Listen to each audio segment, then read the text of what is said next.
Tere tulemast tagasi meie laheda koolipäeva podcasti. Nagu ikka, oleme taaskord siin Karjääristuudios ning täna on meil külas midagi väga erilist. Meil on külas projektijuht Kerli ja programmijuht Toomas. Juhuu! Hissa. Mulle meeldib, kuidas sa vaatad nüüd praegu. Niimoodi selline jälgid, mida ma kõike ütlen. Väga põnev.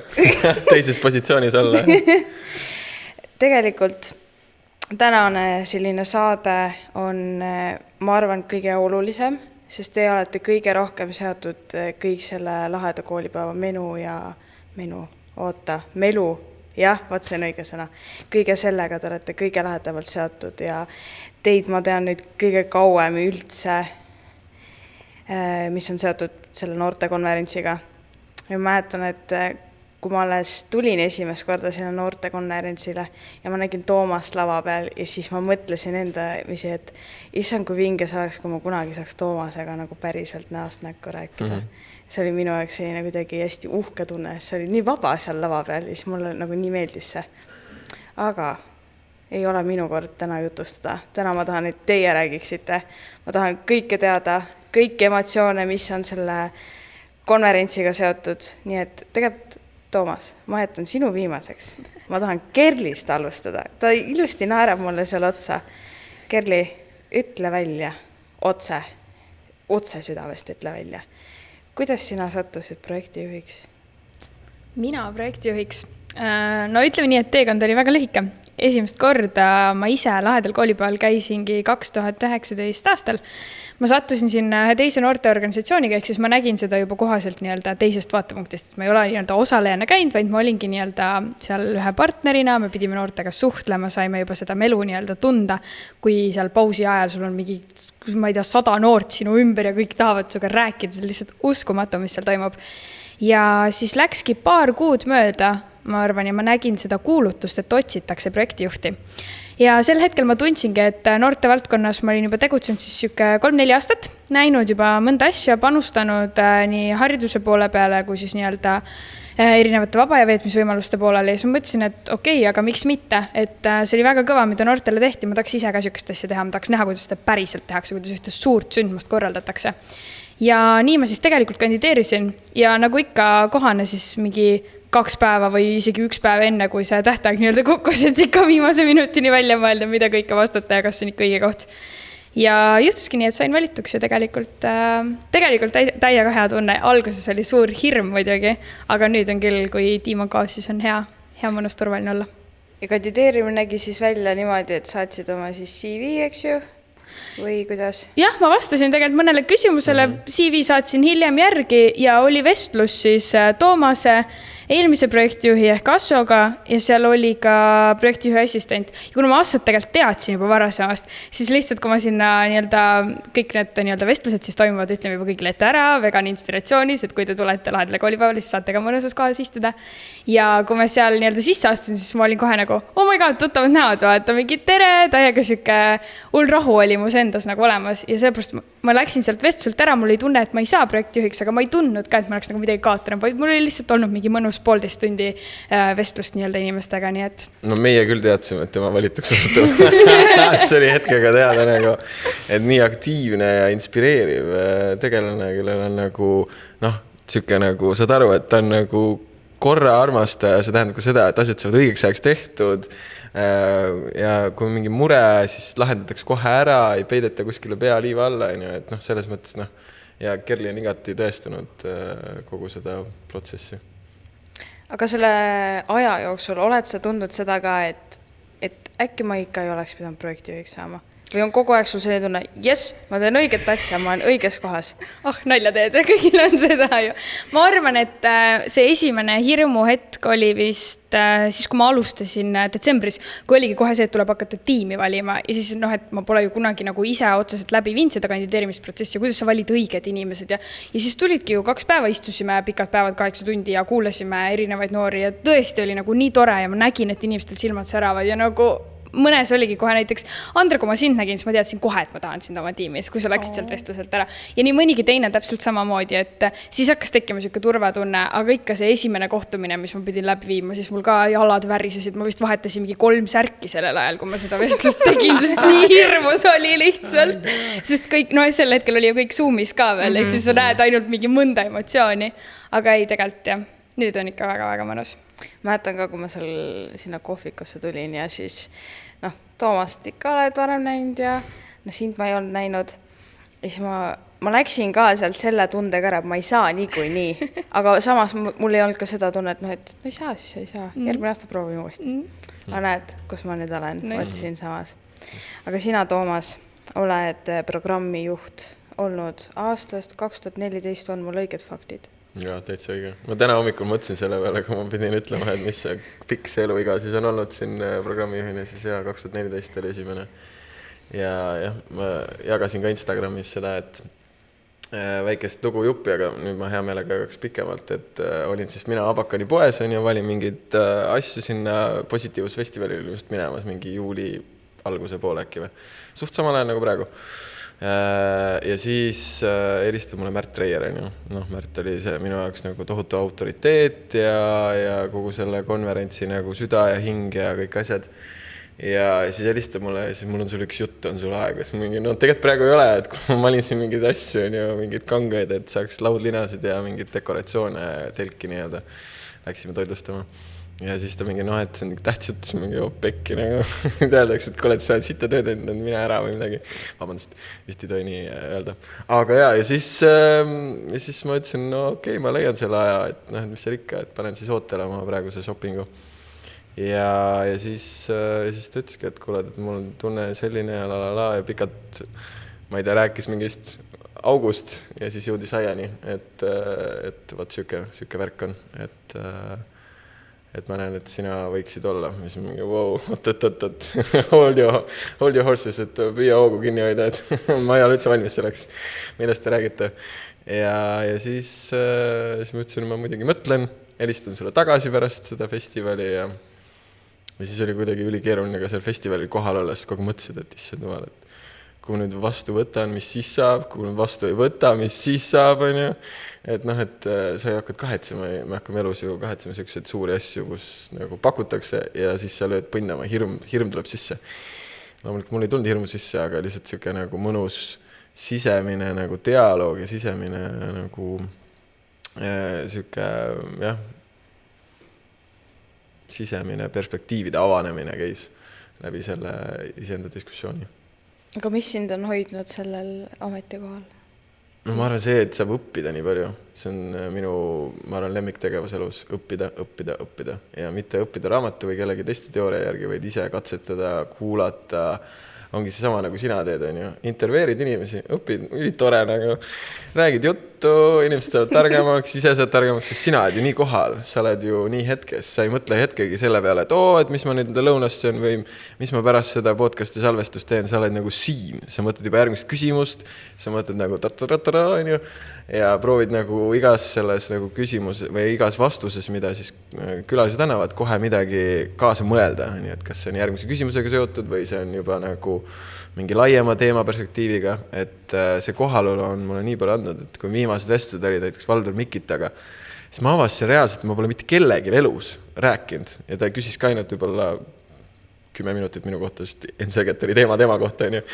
Ja lõpus ta küsis ja siis mul issand jumal, et ma pole kellelegi midagi rääkinud, aga meil oli lihtsalt nii sügav vestlus, et ma avasin mingid kohti, mida ma pole kellegile kunagi elus rääkinud, et mitte ma hoiaks hulpali saladusi, aga lihtsalt see oli midagi, mis on nii sügaval sees ja see tuli välja tänu sellele, et ta lihtsalt avas sükse ruumi, et süksed inimesed inspireerivad mind seda nagu teekonda jätkama. Aga aastast 2014 mis sa arvad, kui palju on see noortekonverents üldse muutunud? Tunned sa, et täiesti kardinaalselt on kõik pahupidi, kui sa peaksid võrdlema nüüd eelmise aasta konverentsi. Tegelikult eelmine aasta konverents on natukene võib-olla halb võtta näiteks, sest see oli üldse meil ju veebiteel.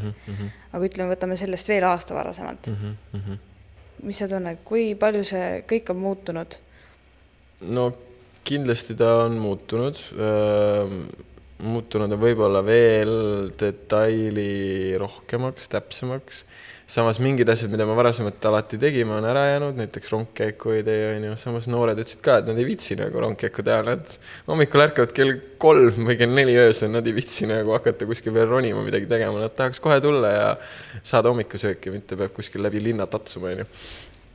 Aga see oli muidugi sellepärast, et meil oli rongiga enamus väga paljud inimesed, on ju. Aga kuna Elron väga ei soovi toetada sükest ägedat sündmus, siis bussifirmad on palju heldema käega toetama seda asja ja jagavad oma nii-öelda ressursse ja siis toomegi bussidega kohale. Ja siis bussidega ei ole mõtet ju vedada kuskile Balti jaama inimesi, et siis sealt rongkäiku teha, et siis on see ära. Aga ütleme nii, et detailirohkus läbi selle, et me juba mõtleme detailsemalt, et mida pakkuda noorte söögiks, mis on see, millised partnereid me tegelikult täpselt tahame. Millised on need vaheesinejad, mis emotsioone, mis väärtuse nad kannavad, kuidas me noori vastu võtame, millised on siis näiteks meie esinejad valikus olevad teemad, et ma ise tunnen, et vähemalt minu aastatega ma ei saa Märdiga võrrelda, sest ma ei olnud, ütleme nii kohal, et ma olin siis paar aastat korraldajana seotud, et siis ma ei näinud, mis seal laval täpsemalt nagu räägitakse või mis teemad olid. Aga mäletan ühte aastat, kus ma olin esimest korda osalejana, see oli 2008-2009 äkki või? Jah, 9. Ja siis oli veel Nuku teatris ja siis ma mäletan, kuidas lihtsalt see on nagu hea peegeldas mulle endale, kuidas nagu päevajuhina siis hakkama saada. Ma mäletan seda, ma hakkasin ise jutustama nagu. Ma muidu olen hullud süke nagu, et ma jutustan ainult siis, kui on ülihalb, aga siis oligi ülihalb. Et nagu see, mis laval toimus, see ei köitu mitte kedagi. Ja see kõik oli lihtsalt nagu üks suur nagu mölas, vist ei kuulnud ka midagi nagu. Sellepärast, et see oli nii halb mingisugune, aga midagi, ta ei rääkinud mikrisse või keegi ei öelnud või mingi värk oli, aga ta ei kuulnud mitte midagi.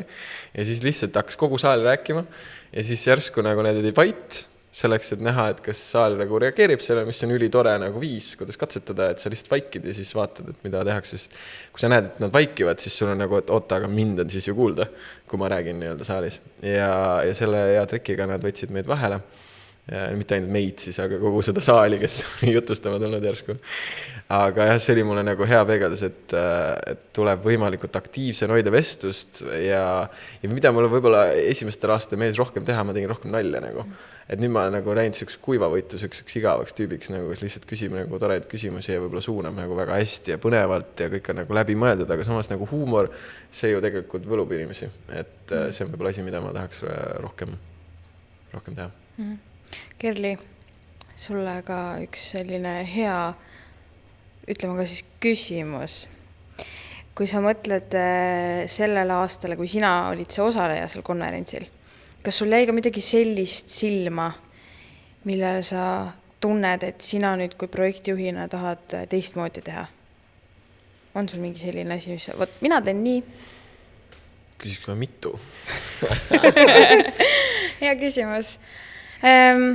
Ma arvan, et mingid väiksed mõtted kindlasti tekkisid. Üks, mis mul ilmselt jäigi kõige rohkem südamele, võib-olla milleni me sel aastal alles jõuame, ehk siis praegu on nii-öelda korraldus olnud veidi varasemas faasis, et kuidas seda kõike saada nagu praktilisemaks või seda, et väga tore, ma istusin seal saalis, ma kuulasin, aga kui palju reaalselt kas mina või mõni teine noor, ükskõik kui aktiivne sa oled, et kui palju sa nagu kaasa võtad või et kui palju sa nagu reaalselt rakendama hakkad või et kuidas saaks seda, et sa seal koha peal juba nagu teedki esimesed sammud ära või nagu, et väga tore on ju öelda, et me oleme kõik üle Eesti kokku tulnud, aga et nagu, et päriselt ka nad üle Eesti suhtleks, et sa tuled ju tihti oma kooliga vaata, siis sa ikka räägid ainult nendega, aga et tekitada ka seda, et et päriselt tekibki võrgustik ja tekibki see, et ma ei tea ise Tartust, aga tegelikult Saaremaalt oli täiega tore tüdruk ja me võiks teha koos projekti. Et nagu, ma ei tea, kas me sellel aastal selleni jõuame, võib-olla me jõuame selleni järgmisel aastal, mis iganes hetkel, võib-olla me jõuame selleni mingisuguste väiksemate tegevuste kaudu, mitte üldse konverentsil, aga et me jõuame nii-öelda sinna, et nagu päriselt need väärtused, mis me välja toome, et need lähevad nagu ellu ja et me näemegi, et need noored nii-öelda teevad ära neid asju, mida nad seal konverentsil võib-olla alles mõtlevad peas.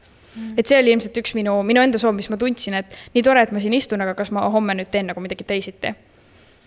Ja teise poole pealt, ma ei teagi, tegelikult pigem mulle hullult meeldis nagu see mõte, et hoida just seda nagu hästi sellist kodust nagu õhkkonda, et samal ajal seal oligi see, et kõik oli nagu väga segamini ja kõik nagu nautisid seda, et kui sa istusid ka sinna nii-öelda saali, siis ei olnud see, et sa jätad nagu koha vahele vaata, vaid kõik istuvadki kõrvuti ja et sa nagu tekibki, ma ei tea, mingeid vestlusid või kui Sandra Raju oli vist sel aastal, kes tõmbas räigelt nagu saali käima, kõik püsti omavahel suhtlema, et kõike sükest asja, et nagu see oli see, mis mulle hullult nagu endale meelde jäi, mis ma tundsin, et nii mõnus energia, ma tahaks seda nagu veel tekitada. Mina olen teaga poolt nagu 2 käega, et praktilisemaks peab kindlasti minema, seda võrgustik peab tekkima. Et kuidas seda lahendada, see on jälle nagu siuke põnev lähteülesene, põnev ajurünnak, mis saame koos teha tiimiga. Ja kindlasti see ka, et inimesed tunneks ennast koduselt, mõnusalt, nad on nagu igat moodi aktsepteeritud ja hoitud, et see on ülioluline. Teeme siit äkki ka väikse üleskutse, et kui sa kuulad seda podcasti ja tunned nii-öelda, et sa tead täpselt, mis sul näiteks puudu jäi või mis sa tahaksid midagi praktiliselt teha, siis nagu kirjuta meile Facebooki, Instagrami või ma ei tea, tule astu tänaval, kui sa näed meie nägusid, tule astu meie juurde ja ütle, et kuule, kuulasin, tuli see mõte. Täiega nagu selles suhtes minu meelest kogu see noortevõrgustik võiks ise ka vabalt võib panustada. Minu meelest meil on väga avatud ideedele, et meil ei ole see, et ainult meie siin, palju meid on 13 nüüd juba koos, on, et ainult meie mõtleme. Kõik noored, kes tahavad, võivad panustada alati. Jah. Mulle meeldis, et sa mainisid seda kodune õhkkond või nagu selline hõng. Ma mäletan, et kui ma alles nagu tulin, hakkasin käima seal noortekonverentsil, siis minu vallas on niimoodi, et me peame kirjutama motivatsioonikirja, et siis nagu tõestada, et miks mina peaksin just konverentsile saama. Ja siis iga aasta vaatasid jälle, mis esinejad on esiteks. Ja siis olid, et tahaks ikka tagasi minna sinna.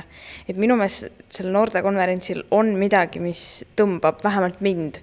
Et ma julgen pakkuda äkki 4 aastat olin julgelt osaleja. Ja iga aasta ma kirjutasin seda motivatsioonikirja, et palun laske mind konverentsile.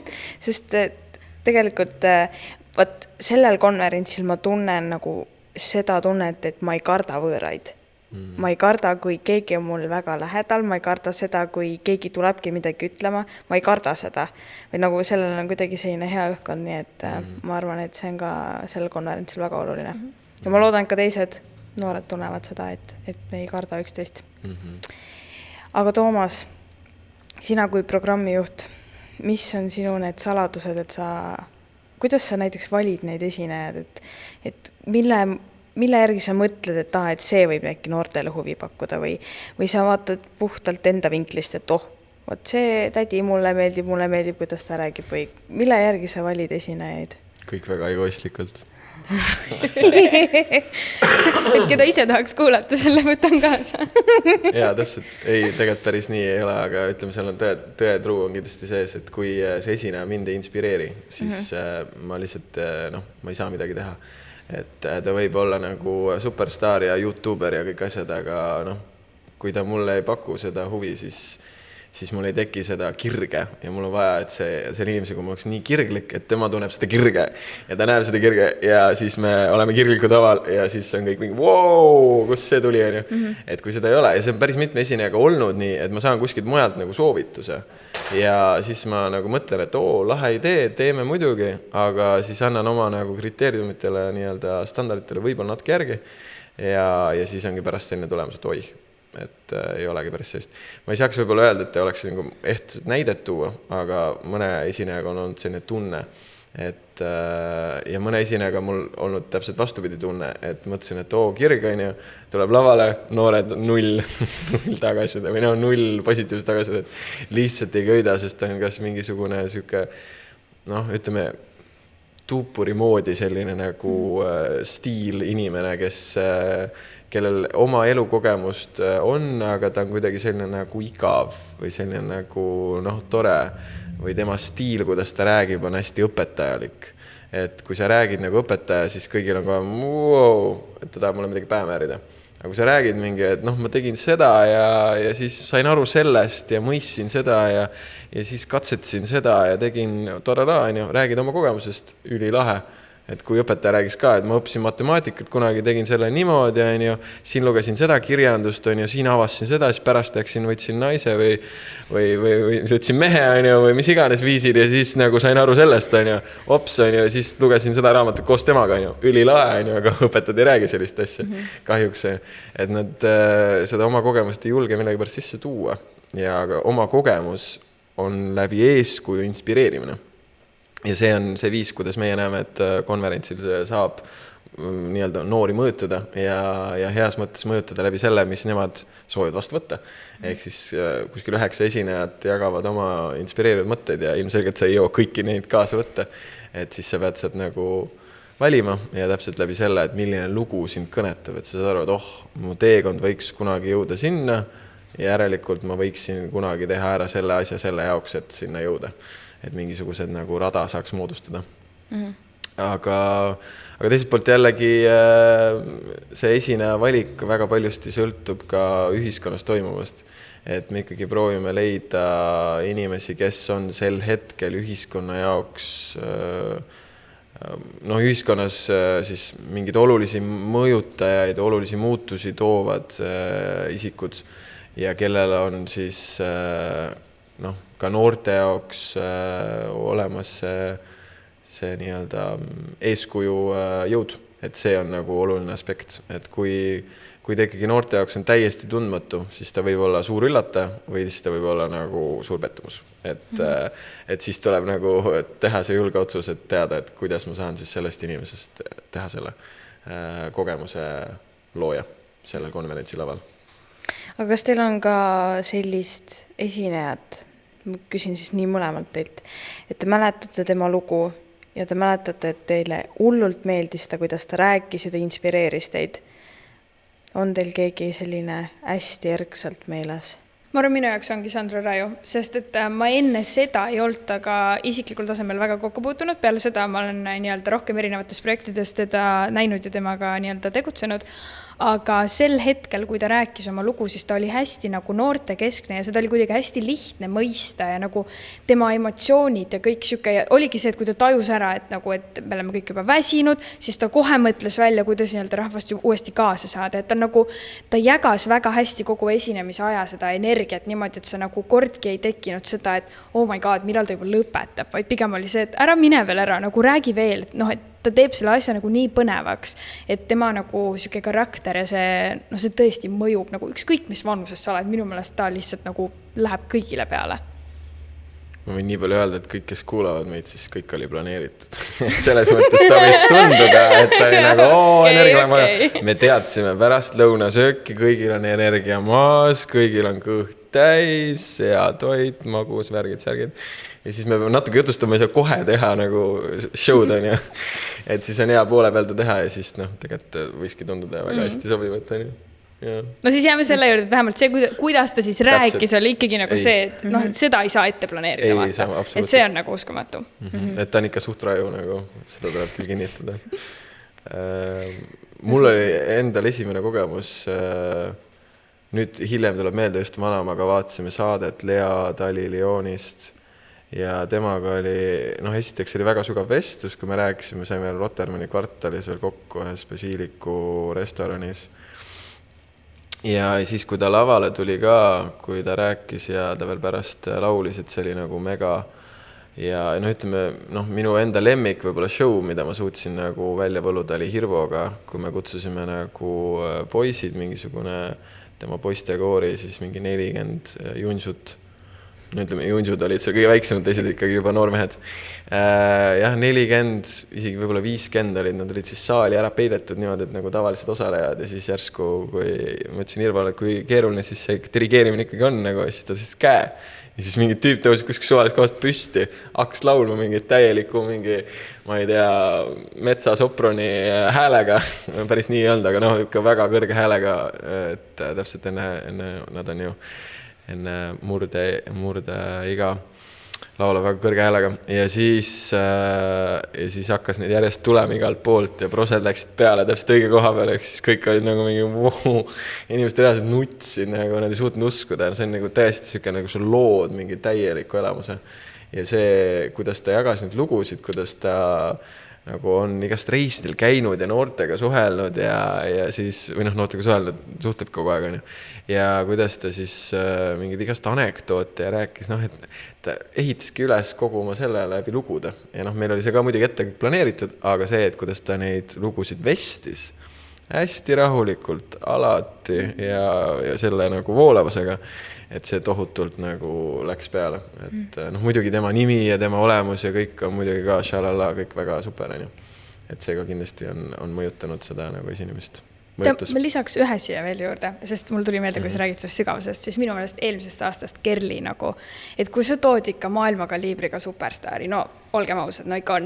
Ja ta räägib nagu noortele nii nagu südamest ja nii avatult, siis minu meelest tema lugu on ka nagu üks neist, mida kindlasti välja tuua, et mis nagu jääb meelde või mida näiteks uuesti kuulata või tahaks uuesti aru saada, et iga kord, ma olen seda vist nüüd 2-3 korda kuulanud ja sealt leiad nagu mingi uue niši, mida jälle millega edasi minna, et nagu tõesti nagu sellised esinemised jah, ka otse südamest oli näha, et tal ei olnud mitte ühtegi barjääri, ta lihtsalt rääkis ja ta oli nagu kõigeks valmis rääkima põhimõtteliselt. See oli nagu ka super armas. Ja see ehedus on see, mis tänapäeva maailmas on nagu natuke puudu, et me teeme endale mingi maski ette ja see, kuidas tema julgeb nagu kanda ka mingid riideid, et see näitab lihtsalt seda, et tal ei ole nagu, ta ei karda kellegi teise hinnangut või kellegi teise arvamust. Sa lihtsalt oled sina ise täielikus enda keskmes ja oma väes ja noh, see on väga-väga kiidan ka seda valikut, mis Kerli välja tõi. Ja tegelikult Kerli jutustamist koos Toomasega eelmist aastast on täitsa üleval ka meil YouTube'i kanalil, nii et Kerli saad veel kuulata seda. Toomas saad ka kuulata, kui soovid. Ja see vist isegi on hetkel Spotify's meil üleval, nii et saab kuulata Kerli jutustamist küll. Ja tegelikult üks selline hea küsimus on veel. Mulle nii endale nii ise meeldib. Minu meelest, kui ma ei eksi, siis keegi tiimist vist küsis või midagi sarnast küsiti ka meil vestlusel, et miks peaksid noored konverentsile tulema? See on hea küsimus, eks ju. Nüüd ma panen teid sellesse rolli, mis te panite meid, kui me seal lava taga istusime. Okei, tegelikult see ei olnud nii hull. Tegelikult oli väga nice, väga mõnus, selline rahulik õhkkond. Aga miks peaksid noored tulema konverentsile? No võin siit üle võtta, siis ma olen värskelt kirjutanud erinevaid projekte, et meid toetatakse, seal ma ka ikka räägin sellest, et miks siis noored üldse võiksid tulla. Ja mina isiklikult näengi seda selle poole pealt need head asjad, mis me siin ka eelnevalt tegelikult Toomasega välja teime. Ehk ühelt poolt see, et sa saad tuttavaks reaalselt inimestega üle Eesti, sa laiendad enda võrgustikku ja väga lihtsal viisil. Sa ju tegelikult tuled oma koduse seltskonnaga, siis sul on võimalus leida endale uusi sõpru ja sa lähed tagasi uuesti koduses keskkonnas. Ehk ei ole mitte midagi nagu hullult hirmsat, vaid tegelikult sind nagu hoitakse veidi vati sees ja siis sind lastakse rahulikult sinna Alexela peale laiali ja lõpuks lähed jälle vati sees koju. Ehk sul on nagu hästi-hästi soe kogu aeg olla ja keegi ei lase sinuga midagi juhtuda. Ehk selle poole pealt väga mõnus viis, kuidas õppida seda, et nagu nii tulevikus on vaja hakata, lähedki satud seltskonda vaja suhtlema hakata, et see on nagu väga hea kodune keskkond, kus seda õppida. Ja teise poole pealt kindlasti need esinejad ja see inspiratsioon. Ehk siis minu meelest mida avatuma meelega sa sinna tuled, seda rohkem sa tegelikult saad. Ehk see, et sa saad ühe tõsiselt laheda koolipäeva. Mõte ongi selles, et me ei tee ju seda nädalavahetusel, et sul oleks fun nädalavahetus, mida sa saad ükskõik kellega korraldada, vaid et sa saaksidki just näha, kuidas tegelikult on veel võimalik õppida ja kuidas sealt edasi, kui sa nüüd hakkad mõtlema, et sa kuulad neid inspireerivaid kõnelejaid ja tegelikult sa lähed koju tagasi, sa saad ise kodus samamoodi õppida, vaata neid erinevaid motivatsioonivideosid või loe kas või erinevaid raamatuid, samamoodi konverentsil soovitatakse erinevaid asju. Ehk siis sa õpid tegelikult hoopis teistmoodi nägema ka õppimist ja ma usun, et kui sa kooli tagasi lähed, siis tegelikult sul on palju lihtsam, sa oled ise avatud, sul on endal mingid uued mõtted peas ja sa raskel sügisajal me ikkagi seda ju teeme, siis on kohe hea veits säravam päike tuleb jälle välja ja mõnus edasi panna. No jah, kindlasti inimesed, aga minul üks võib-olla see on korraldaja siuke mentaliteet, aga igale poole, kus sa lähed, sa jälgid, kuidas asju korraldatakse. Et see on võib-olla ka asi, et kuidas näha, et kuidas siis korraldatakse sinuga osaleja vaatepunktis siis kogemusena siis seda suurt sündmust. Et kõik need partnerid, kes seal osalevad, et kuidas nemad on sinna sätitud, tehtud, mida nad täpselt teevad. Et et kui ise hakata oma konverentse ja sündmusi korraldama igal pool üle Eesti, siis see on ideaalne võimalus, kuidas saada inspiratsiooni. Ja ka see, mis laval toimub, et mis järjestuses, kuidas need tulevad, mida räägitakse, mis ajal on ja et kui sa avad selle nagu vaatevinkli või teadlikkuse, et mul on võimalik jälgida ja õppida siit korralduslikku kogemust, siis sa võid tagasi minnes olla nii targem nii-öelda teadlikkuse poole pealt, mis lavalt esinejad rääkisid, kui ka siis see nii-öelda pool korralduslikult. Ja kindlasti inimesed, et ma olen kuulnud, kuidas inimestel on tekkinud oma nagu sõpruskond ja sõbrad nagu üle Eesti, kellega nad saavad siis kokku nagu vähemalt üks kord aastas, mõnikord siis ka rohkem, et see on, ma arvan, äge. Aga ma ise tunnen, et kõige sügavam väärtus on ikkagi iseenda nagu leidmine. Et iseenda leidmine erinevate perspektiivide, vaatenurkade, sügavuste, tasandite juures. Et kui sellele nagu fookus seada, et ma keskendungi iseendale, siis avaneb uus maailm. Ja tegelikult tahaks öelda, siis kell on nii kaugel, et ma tahan küsida teilt sellise viimase küsimuse. Seda küsimust ma olen kõikidelt küsinud, kes meil siit stuudiost läbi on käinud. Ja see küsimus tuleb vastata niimoodi, et see tuleb otse südamest panna. Esimene mõte, mis sul pähe torkab, tuleb kohe vastata. Ja küsimus on niimoodi, et mille üle oled sina täna tänulik? Ei mõtle, kohe vastad. Mina olen tänulik, et need inimesed on minu ümber. Et on Kerli, kellega saab koos toimetada, et oled sina, kes teeb nii lahedat podcasti ja aitab mul seda takeoveri päeva mingid detaile orgunnida. Et ma olen tänulik, et minu ümber on inimesed, kes toetavad mind sel teekonnal, kes aitavad mul kasvada, kes on nii ehedad, siirad, vastuvõtlikud, soojad, tänulikud, armastavad, päästavad. Ma olen ülitänulik, et minu ümber on nii palju positiivseid inimesi.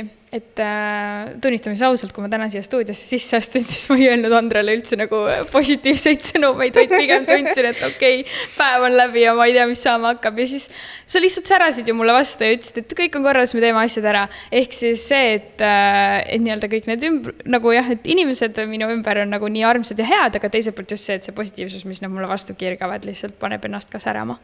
No ma ütleks veel päike ka, nagu, see on ikka nii rets, nagu see päike, mis praegu nagu taevas on, see on nagu, see on täielik paradiis. Me elame maailmas, mis on paradiis ja kui me seda ei suuda mõista, siis mul on väga kahju neist inimestest, nad lihtsalt elavad enda sees väga mingit ürgset nagu kaost ja ürgset raskust, et avage lihtsalt silmad ja näete, et see on nagu maailm on ikka väga tänuväärt koht. Kuna me räägime tänulikkusest, siis tegelikult mul oleks üks pisike soov. Kas meie stuudiomeeskond saaks palun kõik siia tulla? Oh jaa, hurra, absoluutselt hurra. Kõik, kes on, tulge kõik siia, palun. Oh jaa. Sest ilma nende inimeseta ei toimuks mitte midagi. Praegu, kui neile ei meeldi, siis neil on võimalus seda välja. Ei, see ei lõika midagi, ei lõika välja, ma ei luba välja lõigata. Ma hakkan protestima, nii et te olete päriselt super inimesed. See on mega cool. Võtsime koos, saime koos sellise teekonna ette võtta. See on mega vinge. See õhkkond. Ma usun. Aga suured tänud teile päriselt ja see oligi meie podcasti viimane osa ja järgmine etapp ongi juba noortekonverents. Aga aitäh teile ja näeme konverentsil. Kohtumiseni. Peatseni.